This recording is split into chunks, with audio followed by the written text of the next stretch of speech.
Welcome to the Network Build Grow podcast, the show where business owners, entrepreneurs, and professionals share their stories, lessons learned, and powerful strategies for building relationships and growing their circle of influence. With Melissa Taylor, your host, each week we'll bring you actionable insights to help you build a better network and a better business. Let's dive in. Good afternoon. Mr. Randal Doane is here from Cadence Editorial Services. Hello. Hi, Melissa. Great to be here. Thanks for having me on. Yeah, it's great to see you again. It's been not too long since the last time I saw you, but since we don't live in the same state, we only get to see each other on these little squares.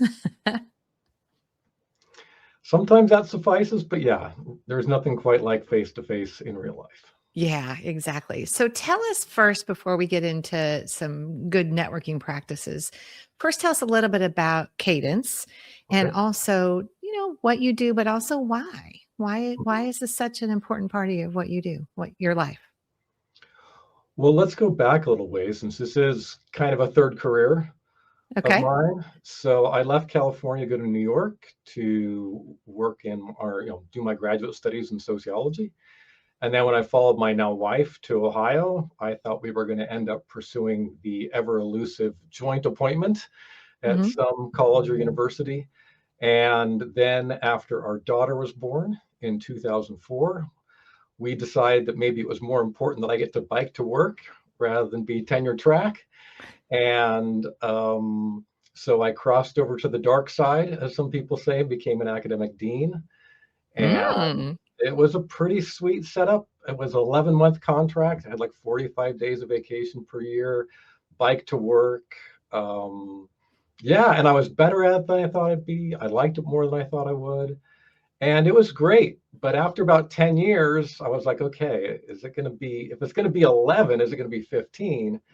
And then if it's going to be 15, is there anything on the other side of that? And so I had done some freelance work for a couple nonprofits in the Cleveland area. I had written a book about rock and roll. I wrote a fair bit for, front-facing copy for our division and whatnot. And so, that was one of the great things about being an academic too, was, the writing and research and telling stories part.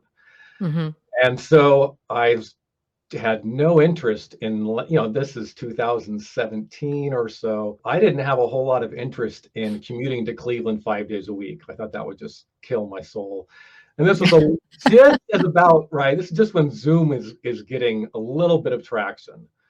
And so I decided, okay, come my last day here at the office, I'm going to hang up my shingle and become a writer and see how it goes. And so I had no network, no training in business, no training in, copywriting really. So it was pretty raw.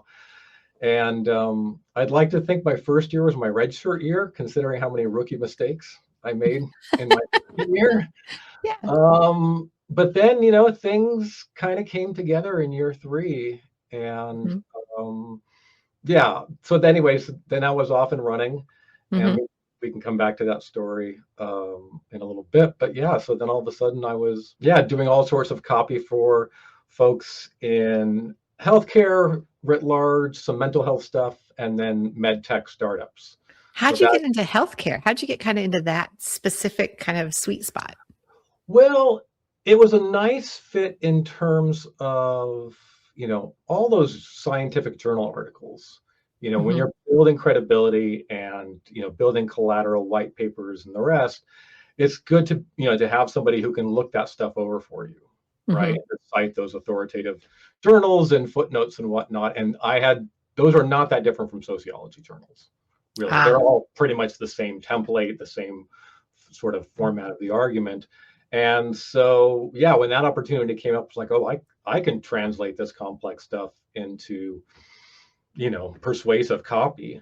So, and I also got involved with the Copywriters Club and Copywriters Underground for training and whatnot. So I'd had some more growth at that point. But I also, I'm in Cleveland, or the Cleveland region, right? We've got the Cleveland Clinic, we've got University Hospitals, we've got Metro Health. It is a real hotbed for that type of work. So Yeah, it is. It really is. And making those things understandable to the general public is an art.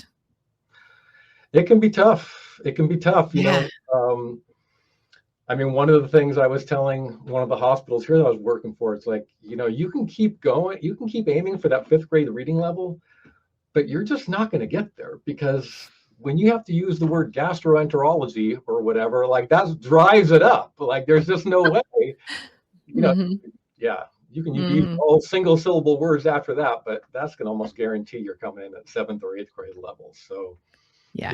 just make sure that it's understandable as best you can, and Yeah. don't set bars that nobody can meet, because then people just disregard, you know, the whole Yep. goal. So Yeah. So I know you do a lot of stuff in the healthcare space, in the medical world, but you also do some like ghostwriting and things for other folks too, don't you? yes, I was doing some ghostwriting for on a subcontracting job on AI and business leadership for a Hmm. while, and Hmm. certainly ghostwriting is going to be a part of the things I'm doing for client. We're going to, I think, finalize the first SOW this week, and then I've got another prospect. Let's just call it a prospect right now, since we've got the and mutual NDA in place, but Yeah. I haven't seen, payroll Gotcha. material. But there'll Hmm. definitely be some work in that regard. Some ghostwriting. Yeah. So and that's some really fun stuff. Like one of the first bits of ghostwriting I did was actually the forward for my book on the band The Clash. I was working with the backline roadie, a guy named Barry August, and he is a great writer, but he got called back to England to help out with a sick aunt, and he just like Mm. threw all this stuff at me, and he says, "All right, good luck." And so I had enough of a sense of how he wrote based on other things he had posted elsewhere, and then took what I needed from. Anyway, it just all came together. It was so fun to sort of occupy just a different, it was just a different role. I guess Yeah. it was a character role, so that was a hoot. I mean, I Yeah. don't know, when the next time I'll get somebody, dare I say, as fun as a backline roadie, but it's Right. Yeah, yeah. that was fun. So tell me about your book, because I don't think a lot of people know that you have written a book. So my wife and I got married in 2001, Hmm. which was kind of the height of the Napster era. Hmm. Not that I'm going to implicate, are we out of what do they call that? The statutory, wait. I don't know. I don't think I can be arrested for this, but it's worth it, because it's for NBG. So I came across a file that had, and the name was something like The Clash, NYC, Palladium, WNEW, September 1979. And so I found out that this was the Guns of Brixton bootleg, but I'm not really a live album kind of guy as a rule. Okay. But then I ended up like somehow was reminded that it was Paul Simonon. This image behind me is the album cover for London Calling. Paul Simonon smashing his bass on stage. That is supposedly the same night. And so I Huh. said, oh, that's interesting. And so then I did a little bit of reading about WNEW, who had done the live simulcast for that.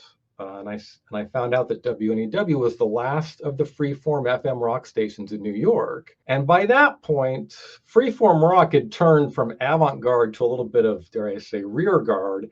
And they had two rules: no punk, no disco, because neither was artistic enough for Okay. their taste.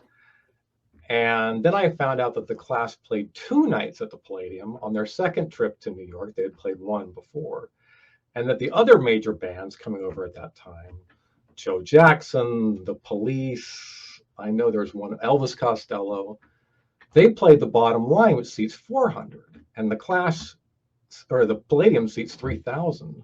Yeah. So all of a sudden, I'm looking at this going, okay, the Clash has released one album in the US.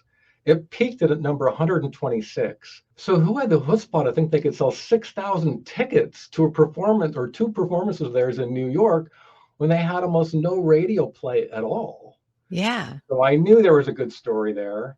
I found out that one of the guys from WNEW had written a book called The Rise and Fall of FM Radio, and he was now in sports radio. So I emailed him, and this is going back a little ways, and I waited 2 weeks to reply because that was the general rule. You wouldn't send a second email for at least 2 weeks. Mm-hmm.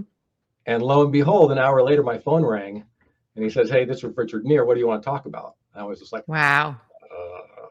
But I managed to, I guess, fake it till I make it, and that point, and he opened up his Rolodex, gave me a list of names I needed to call. Then we were off and running. And we also have a great archive that's separate from the Rock and Roll Hall of Fame, but it's with one of the community colleges here. Uh-huh. And so that was a great resource to have. And yeah, it was a super fun project. And it sounds like it. But let's go back to the part that you just said. He opened up his Rolodex and gave you all the that's networking. Of course. I mean, and of course, Rolodex, of course, dates both of us. But for those of you that are listening, that was actual paper where you actually had like business cards on a little spinny dial thing on your desk. But so let's talk about. I have two Rolodexes upstairs. I still use them. They're way faster than looking for it on your phone. Sometimes it is faster. Yeah. So, okay. So you actually wrote that book because you reached out to somebody and then he networked you to the people that you needed to know. And then it kept going.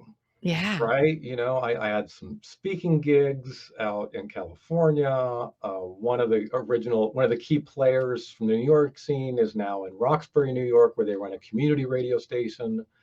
So they had me out and a couple of the key players. So that was a hoot. I got to dance with Meg Griffin, one of my heroes, who's still a DJ on Sirius XM. Mm-hmm. And there's another guy out there who thinks of my book as his memoir, basically, because he was present at so many of the events. Yeah. And we might try to do like a 12-hour podcast on it. We'll see. That would be fun. Thanks. Yeah. Okay. Yeah. So the power in networking. It's amazing. So the book doesn't actually really align with your job or your business. It was like a passion project almost. Yeah. And I still write a monthly rock and roll essay. I've got a Substack and it's duplicated on LinkedIn. And so that's just a little reminder, dare I say, of brand identity. And a life coach told me, a couple of years into being back on the market, dare I say, he's like, you should still be writing about rock and roll, even if it's just a Substack, even if it's just, just keep doing that. And then, a much younger colleague of mine who's much more digital savvy due to being a different generation, he's like, you should just post it everywhere. It should be on Medium. It should be on LinkedIn. I'm like, all right. Yeah. Okay. Well, it sets you apart. It definitely makes you memorable. And that's a big part of, like you said, kind of brand identity, personal branding, that kind of thing. So very cool. Very cool. If you network for your business, you already know follow-up is everything when it comes to growing relationships and driving success. But here's the thing. Most of us want to follow up well. We just get stuck. Staying consistent, keeping it personal, making it stand out, it's hard. That's why I use NetEffect.io. It makes follow-up simple, cuts through all the noise, and helps me stay on top of every relationship without dropping the ball. I never miss a follow-up, and honestly, my network wouldn't be the same without it. So check it out, NetEffect.io. And right now, you can use promo code NBG50 for 50% off of your first month. NetEffect.io, your secret weapon to unforgettable follow-up. Okay, so other than the Rolodex and the book, how has networking really played a part in your business, in Cadence Editorial Services specifically? Well, let's do one, I guess, going in. Let's go narrow and deep on this. So there's a law firm in town. They're, I think, one of the top 10 law firms in the country, Squire Patton Boggs. And in 2019, I was attending their last Thursday of the month, basically free info for startups sort of thing. Mm-hmm. I wouldn't have considered myself a startup since I wasn't going to be scaling the way, some of these founders were. Mm-hmm. But I was interested in meeting folks and whatnot. And Mm-hmm. with a gal who organized it, she is a fellow cyclist. She has an only child who's also a daughter. And so, we really hit it off. And then when the pandemic hit, of course, they tried to do this for a couple weeks or a couple, I guess, months, pardon me, online, but it really wasn't taking, right? It was just not working. And I was in touch with her in August, and she sent me a couple names of people who might be able to use my services. Mm-hmm. And I'm a big believer in the importance of reciprocity. So I sent her a gift certificate for a pair of mountain biking socks. Hmm. Darn tough socks, my favorite socks in the world. And I got her a vacation message, and I said, oh, well, okay, And then this company I'd done a little bit of work for, one of their founders posted on LinkedIn that was stepping down. I said, oh, okay. And then lo and behold, a week later, they announced that Leah was taking his place as the new president of the company. Oh, wow. And so I just said, well, I'm not going to bother Leah for a couple of weeks because I hadn't heard back from her about, the socks. I just wanted She's to a little busy. She's a little busy, I've got time, no worries. And then a couple weeks went by, and I got a text, and she says, hey, can we get on a call? And I said, sure. And she said, hey, I've seen you done some work for this company. Will you put a proposal together to help us launch this device next year? And so I scrambled. I got a design team together, and we got our proposal in the next week. And basically, I parlayed a $25 gift certificate into a six-figure project contract. Yeah. And we were off and running. That's so great. And so, yeah, I just thought the whole 80% of life is showing up, and 20% of playing nice with others, and 10% is probably personal hygiene or something. I don't know, but yeah. Yeah. But yeah, it just worked out great, and so that's another place where it was really good to have someone like me who could do a range of things, and they just send every bit of front-facing copy either to me to create or across my desk to edit. Yeah. And they did that for 2 years and then brought me in-house. And so then I had this really, dare I say, crazy idea how easy it was to find angel clients. Yes. And, that seemed pretty easy. Yeah, it took me a little while.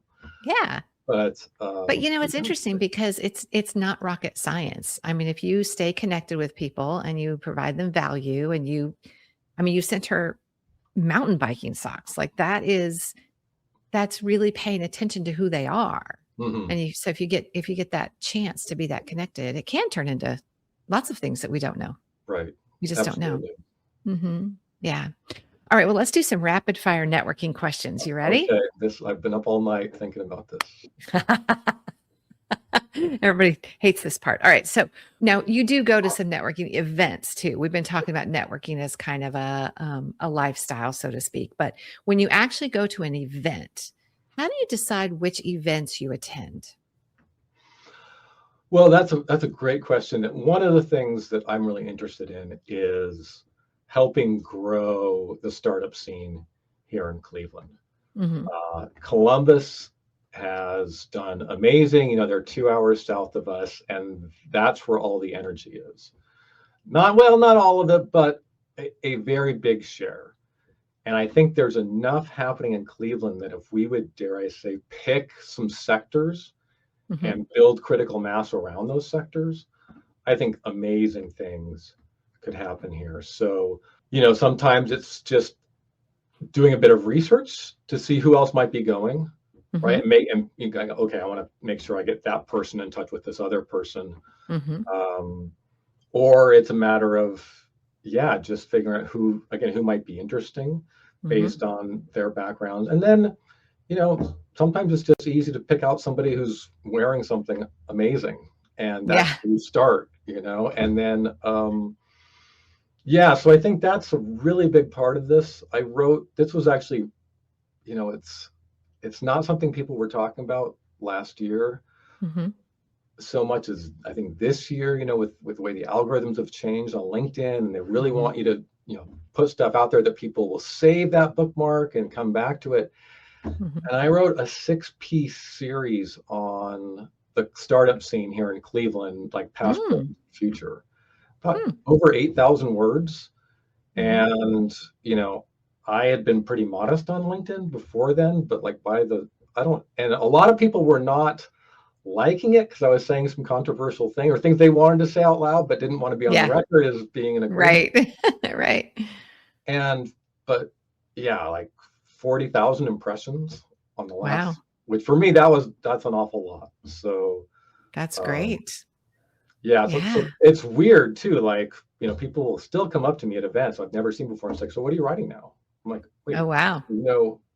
that thing? Because Oh, that's yeah, so great. That's so so that great. was that was fun. And yeah, there's definitely some, dare I say, cycling prospects on that, not Mhm. quite figuring out what that next job is, but definitely like, okay, take a look at our, it's like just, VC folks, like, Mhm. hey, Mhm. we've got all these folks in our portfolio. They could use some help.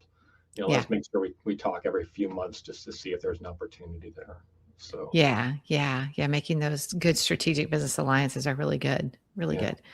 All right. So let's do one more. When you go to a networking event, whether it's a networking event, a chamber event, or an industry specific event, association, a conference, whatever it is, how do you like to start a conversation with somebody new? Um, Well, I have a lot of, I guess, emotional investment and, dare I say, punk rock mentality. So sometimes I'm a little disruptive, and I'll ask things like, what do you do for fun? Yeah. And some people are totally into it. And some people are just like deer in the headlights, like, oh my Why are God. you asking me that? Yeah, why are you asking me that? I have already prepared a different pitch, and this Hmm. is not in the things that I was, but I thought would be the field of the possibles or whatever. So, Hmm. but the people who like that, man, I mean, you can just really, dare I say, you can lean in close, Yeah. Yeah. You right? really get to know somebody better when you start there instead of starting with business. Yeah. And I Hmm. think again, I mean, my business is so much referral. I mean, Hmm. probably over 95%. Hmm. Um, and, that's just the way Cleveland and Akron are. Yeah. Like we sort of think ourselves as in the same region for the most part. Hmm. Um, I think that's true a lot of places. I mean, even here yeah. in Charlotte, referrals are gold. Yeah. Yeah. I mean, you don't go to networking events looking for your next client. Right. You just go to get to know people and let them get to know you and then see where that referral can come from. Yeah. I think the other thing too, that if this is a little bit outside of, the networking event, but I'm a writer. My days can be a little bit more flexible. And so, if we're getting lunch at, let's say, Market Garden Brewery, I'm just looking across the table. So are we getting a beer today? Yeah. And I'll totally follow their lead. Like, I don't want to be the one to pick, Right. but you know, Hmm. that's kind of a fun thing too, where it's just like, we're just hanging out, having We're a good just time. hanging out. Yeah, we're just hanging out, getting to know each other. That's great. Okay. One last question. So how do you follow up? I mean, not follow up, but how do you track? Like, we talked about the Rolodex, but how do you actually keep track of your connections and make sure that you stay top of mind? So what I like to do is either like right when I get in the car, or when I get home, I'm using the Google Docs voice speech thing, Hmm. and I'm just doing a quick, okay, I just talked to Carly, we had a great lunch, she's getting a dog next week, whatever it is, right? Hmm. And I Hmm. get that, and then I drop that text into Gemini, because Google and Gemini are paired, and then I drop that into my CRM, Hmm. and then Hmm. post a note in there. It's like, follow up in 2 weeks, or whatever. So I'm not using the CRM to its full power at Right. this point, and my newsletter is not coming from my email, which I know I need to develop at some point fairly Yes, you soon. do. Yes, you uh, do. Heard you say that at least 5 times, Yes. so I know it's got to be true. um, but yeah, and then i'm I just subscribed to Motion, which is Okay. a neat Mhm. PM thing. So that's something I'm hoping will be helpful for me as Yeah. well. I will keep you posted. I have, Yeah. dare I say, yeah, go ahead. I'll just say failed over and over again with the paper hmm planner, hmm and I'm hoping this will help. Yeah. CRMs and things like Notion or ClickUp, those are awesome tools if you use them. Yes. Yeah, I know Like so many we've all tools. failed. Yes, we've all failed. Yeah, we have good intentions, and then it does fall through the cracks. My CRM tells me when I'm supposed to follow up with people based on a cadence that I have Okay. previously told it. And it tells me what to do, and I still sometimes fail at doing it. So it's just a process that you just got to create it over time, make it work. Yes. This Mhm. is Motion is supposedly going to be telling me what to do a lot. So Yeah. I will try to bring a bit more humility to the app than I have to others. We'll see how it works. See how it goes. Well, this has been a wonderful conversation, and Oh, people can get in touch with you at Cadence Editorial Services. All your information will be in the show notes. But any last words of wisdom from the copywriting guy? oh, I think so much of this is an act of faith, hmm right? You have to suspend disbelief that it's not going to work, Yeah. and you keep going, and um, and maintain some sort of journal if possible, so you know like where you've been. I hmm just I just remember leaving or ending up on a road that I hadn't been on in like 4 years in the Cleveland area. And I was like, the last time I was on this, I was leaving a terrible networking experience. And I was just like, what? It was not say an existential crisis, but it was like, what am I doing? What What just am I going to happened? be doing differently? How did I convince myself driving 45 minutes one way was going to be worth it? And the next time I was on the road, I just signed the contract with my angel client, and I was going in house and working with an amazing team. I was just like, yeah, these things Yeah. happen. Yeah. Yeah. There's always a reason for everything.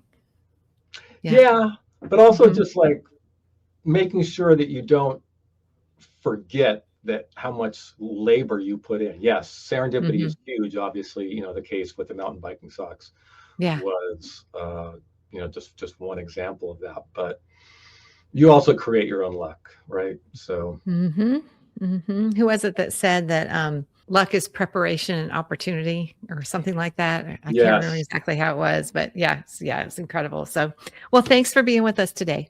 Well, thank you, Melissa. And yes, thanks to your previous guests who've done a nice job and helped set me up for hopefully success on this event. Great. We'll talk to you soon. All right, take care. Thanks for tuning into this episode of the Network Build Grow podcast. If you enjoyed today's conversation, be sure to subscribe, leave a review, and share it with a fellow entrepreneur or professional.